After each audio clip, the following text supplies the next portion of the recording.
Okay, so again, good morning. So for today, we will discuss the material self.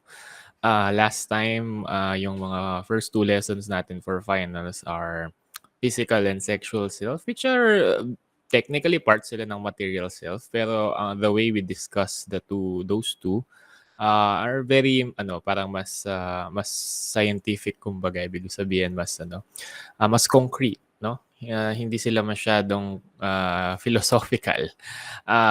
Parang yun nga, dinidiscuss natin yung biology, yung development, and so on. So ngayon, medyo mag-step back tayo ulit ng konti.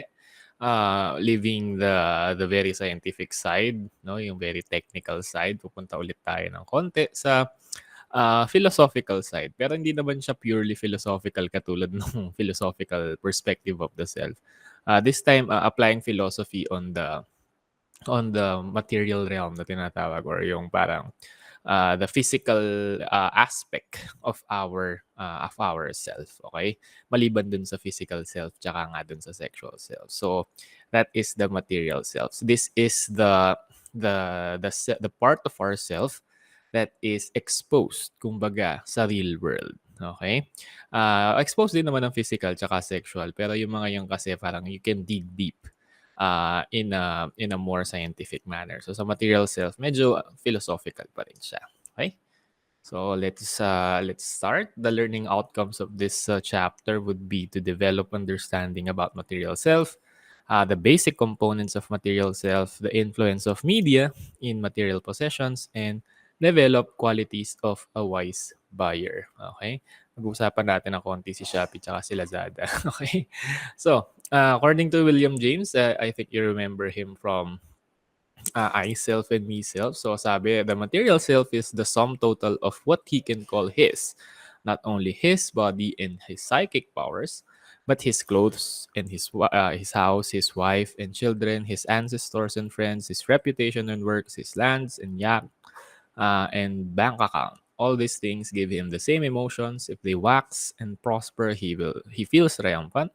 If they dwindle and die away, he feels cast down. Not necessarily in the same degree for each thing, but in much the same way for all. So the material self, as I mentioned, this is who we are, no, on the external side, on the objective side of the spectrum, or kumbaga ito yung tayo. Pag sinabing, for example, JP. So si JP, ayan, ganyan siya manamit, ganyan yung mga possessions niya, ganyan yung bank account niya, walang laman, ganyan. Kaya naman, ito yung mga gawa niya, ito yung mga pag-aari niya or something. So that is the material self. So kayo, no, yung material self niyo, ganun din. Kung ano yung mga pag-aari niyo basically. Whether that ownership, or you own something that is physical, or something that is abstract, like yung mga works ninyo, yung mga achievements ninyo, or yung mga concrete things nga, like for example, yung mga merch na binili nyo dun sa mga pag-iipon nyo sa baon nyo, and so on. So that is the material self. And the material self is somehow, kumbaga ito yung parang nakikita ng mga tao sa labas. Okay? So, and if this material things, or if these possessions will go away, of course, we will feel about it. Or kung nasira man yan, syempre masama yung pakiramdam mo. Pero if these material things, no, or this, hindi naman necessarily material non-living things, no, included nga din dito yung mga friends, family, no, husband and wife, and so on. Hindi ko naman sinasabing ano sila, material sila. All I'm saying is they are part of the plane of the self, which is very material, which is very physical. Okay, so pag yung mga yan nag-flourish sila, of course, we will feel very happy about them, or about it. Kunyari, yung lupa, no, tumaas yung value. Ayan, siyempre masaya ka. Sana all, di ba? May lupa. So, that is how material self is. Kumbaga, sinasabi nila, no, wag mo daw masyadong i-attach yung sarili mo sa mga pag-aari mo. Pero ang hirap kasi it's really part of yourself, no? Part ng sarili natin yung mga yung mga properties natin. Okay? So, that is the overview of material self. So a person's possessions like the body, no? Kasama ang body diyan kasi pag-aari mo naman yung katawan mo most of the time, maliban na pagtulog ka. Family, clothes, money, house, car, and other tangible objects make up the material self. So the basic component of the material self includes the body. One of the tasks of adolescent is that accepting and appreciating the physical characteristics of the body. And few adolescents are able to do this successfully. So that's why we talk about yung physical self and sexual self last time. So that magkaroon tayo ng appreciation, no? Kung paano ba nagwo-work yung physical body natin, and somehow we can gain a measure of self-acceptance kasi that is the first step for being happy, no? Para maging masaya ka, kailangan tanggap mo kung sino ka. Kasi yung ikaw, kung di mo tanggap yung sarili mo, parang di mo tanggap yung kaisa-isang tao na kasama mo forever. Okay, yung mga jowa ninyo, hindi niyo kasama forever 'yan. Mas kasama niyo forever yung mga sarili ninyo kasi hindi niyo mahihiwalay lang kayo sa sarili niyo 'pag namatay na kayo. So, kung di niyo sila accept 'no, talagang mahirapan kayong maging masaya. Okay, and sabi few adolescents are able to do this. I hope, most of you naman were able to do that, okay? So adolescents tend to worry about their bodies and physical appearance. Another component of the ito sinabi na natin to, no? And another component of the material self is the clothes that people wear. So sabi nga nila, you are what you wear din. After you are what you eat, you are what you wear. Di ba? So the clothes kasi represents the self. And if the style and brand of clothes becomes symbolic significance. 'Di ba mapapansin niyo naman 'yan, 'di ba? Yung the way na manamit yung tao really says something about that person. uh, Actually many things about that person. If you see them wearing always semi-formal clothing, no, you can assume that that person is very formal, no, in a way kasi yun nga yung mga damit niya is very very naka ano one notch higher ang tawag doon, no. O kaya naman the way the colors, no, of their clothes, the brands of their clothes. 'Pag kunyari branded yung mga 'yan, 'di naman ibig sabihin na mata pobre agad. 'Di ba puwedeng matibay lang kasi yung mga branded kaya yun yung binibili niya. O kaya naman siyempre 'pag luxury goods 'yan, of course, you know that that person is rich, 'no, or rich in utang, depende. And, yung clothing na 'yan, parang ano 'yan, ID, 'di ba, or identification mo. 'Di ba 'pag, sa school 'pag meron kang naka-uniform ka, it's a form of your identification or the group you belong to. So yung clothing din, no, the way you dress, the way you clothe yourself, the way you style yourself, it's also a reflection of what kind of group are you into. Okay? So maano yan, malaking bagay yung pananamit. Kaya ayusin yung manamit. Okay? But of course, wala naman akong masasabi kung ano yung tamang pananamit kasi first of all, I'm not a fashionable person. I always wear the same clothes most of the time.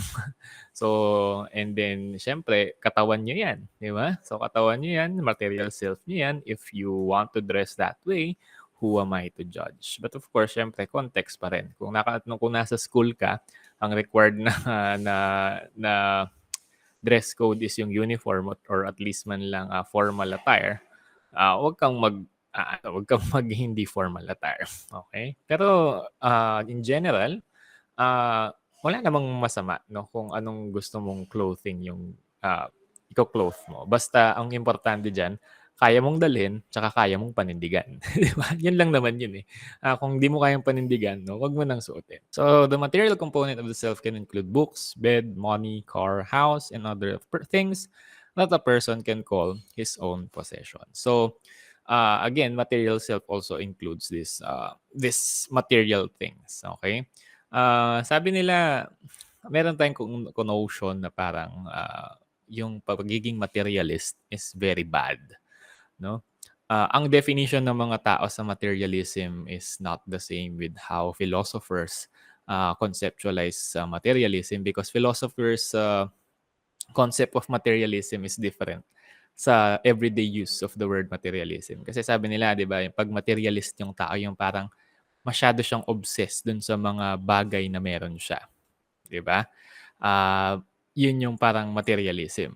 na common use of the term. Pero in a psychology, in a philosophical perspective, being materialist doesn't necessarily mean being obsessed with material things. It's actually believing the value of a material thing when in some regards, no, sa the society, when you say a person is a materialistic person, parang bili lang siya ng bili ng mga material na bagay kahit hindi niya naman kailangan.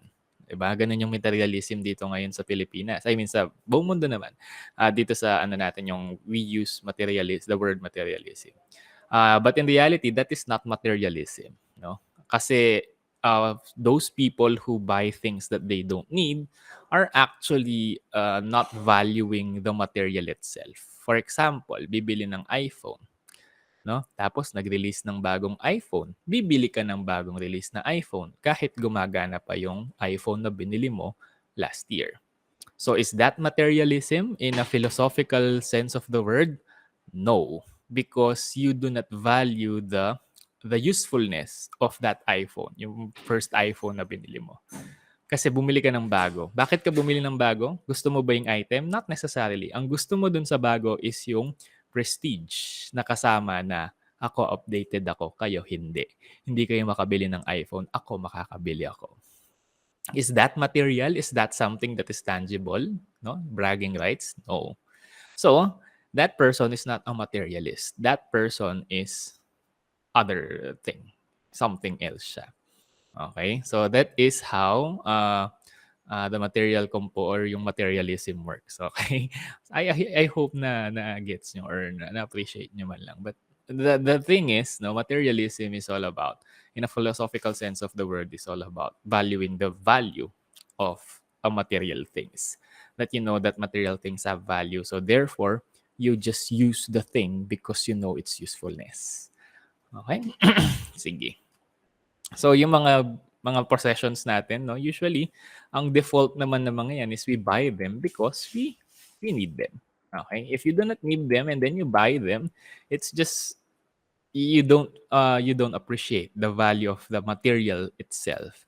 What you appreciate is the symbol of that material, no? Yung symbol ng iPhone.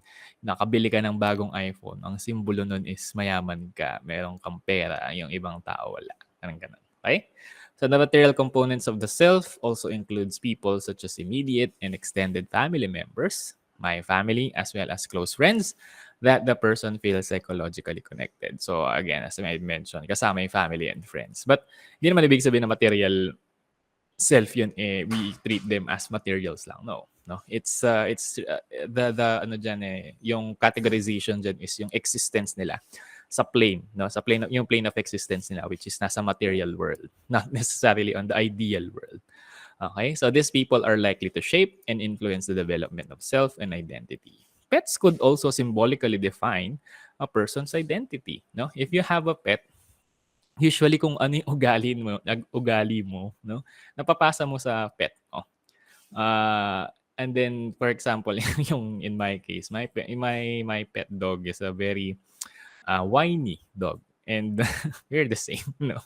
Mareklamo kaming pareho. And then, very athletic yung aso ko. And kahit hindi lata, medyo athletic din ako. Kahit meron ako salamin, athletic ako. No? Kasi yun kasi yung ginagawa namin. No? Kumbaga, lagi ko siyang nilalakad.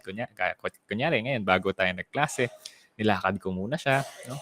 And so on. Kasi, ganun ako. No? Gusto kong naglalakad. Gusto kong may activity. And then, lagi kami naglalaro. Kasi, yung identity ko is napapasa ko dun sa pet na meron ako. So, ganun din sa mga ibang tao.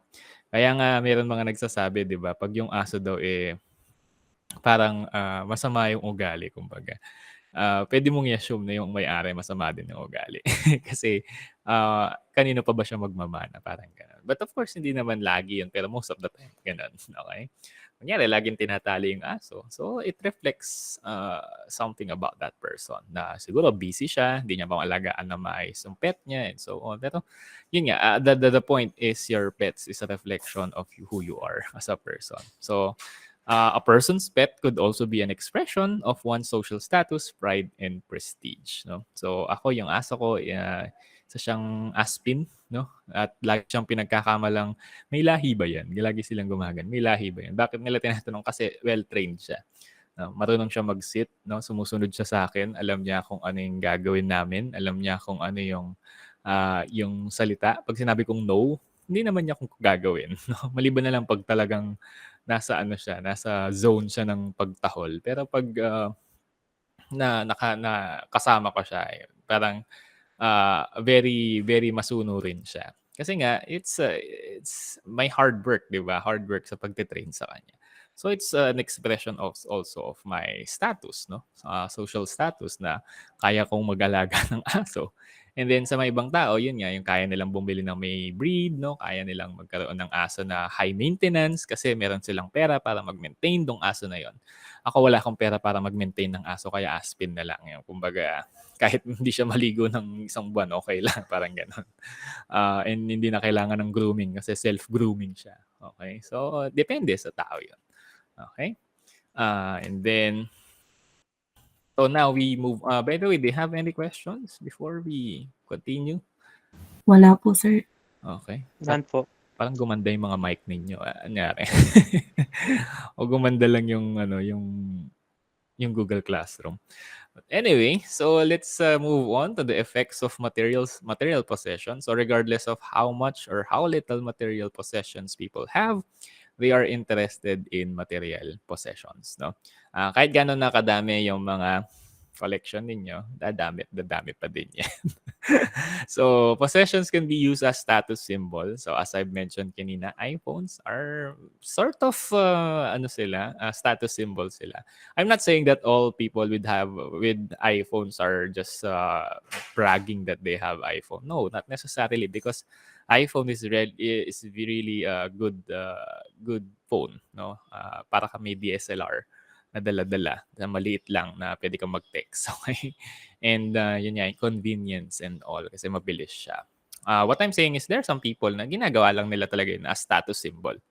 Okay? So other than iPhone, cars, no? Yung mga SUV, ganyan, no?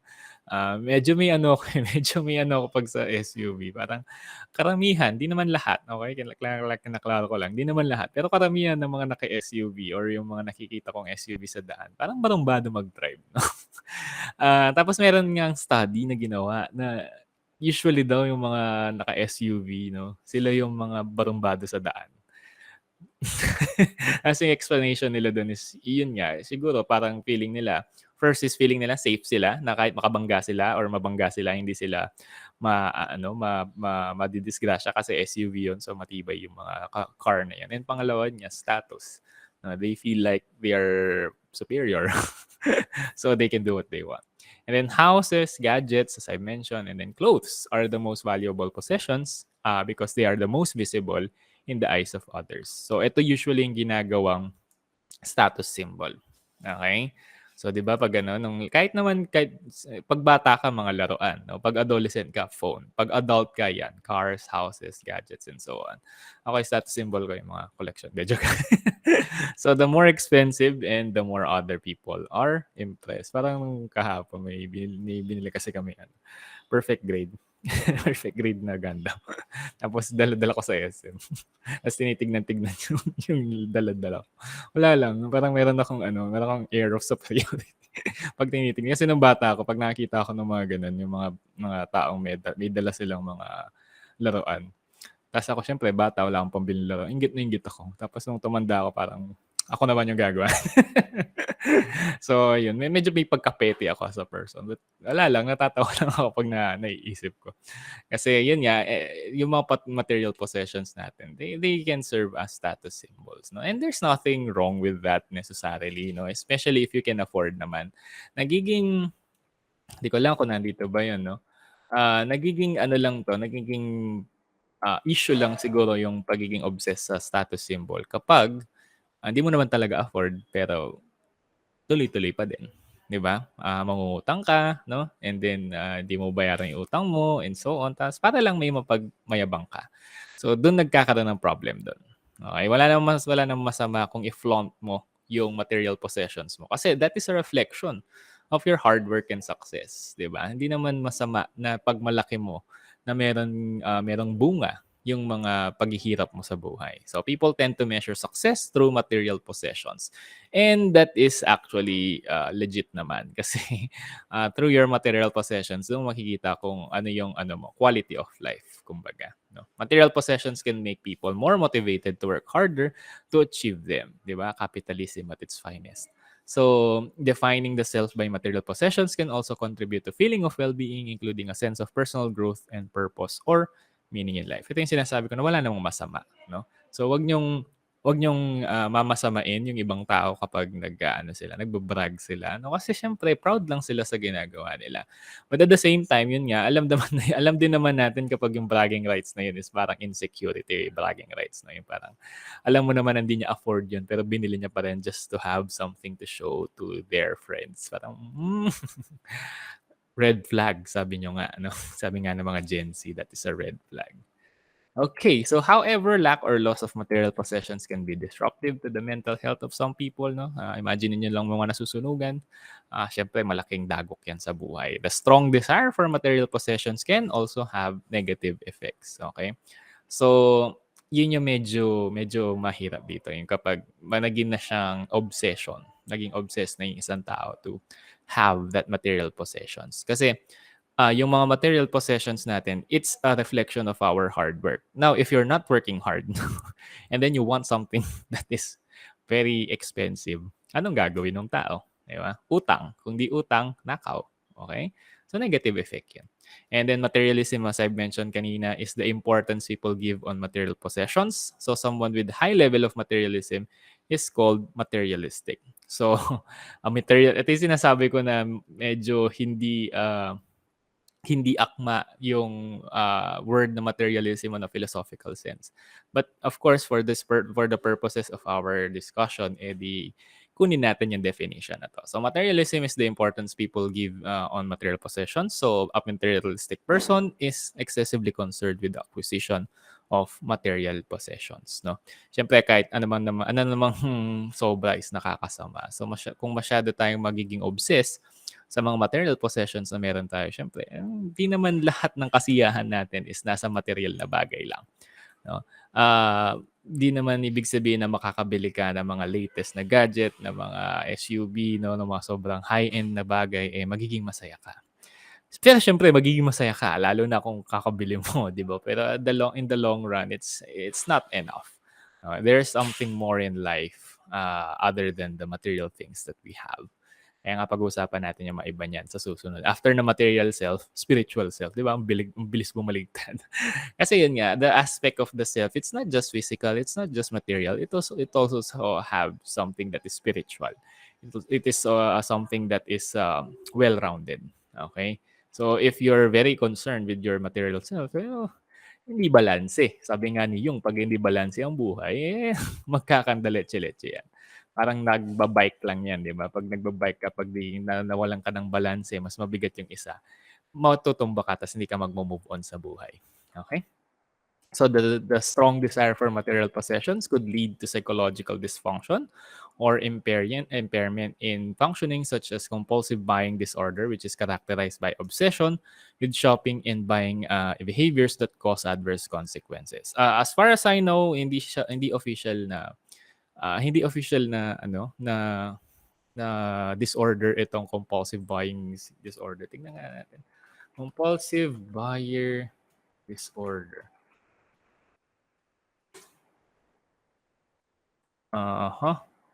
Hindi siya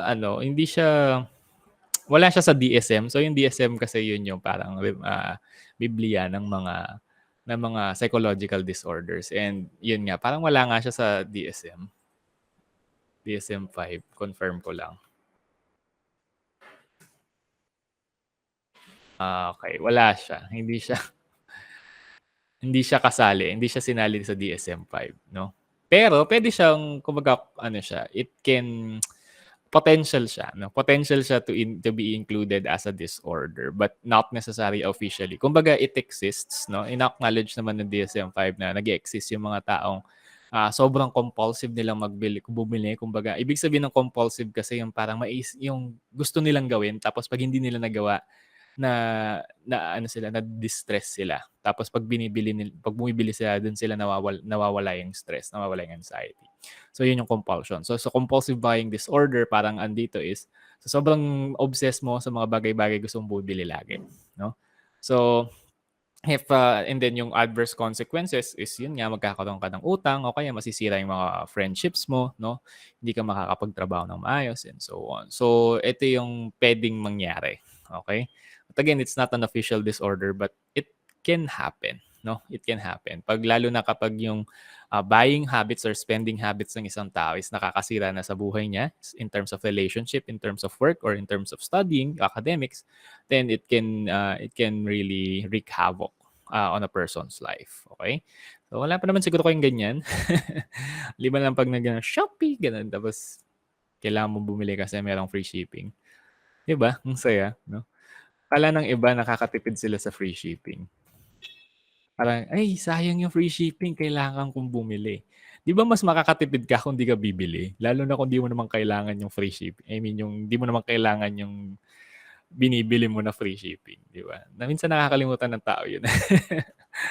Magaling din kasi ang magaling din ang marketing ng mga 'yan, eh. So, psychologists are identifying social and cultural factors that seem strongly implicated in the etiology of materialism.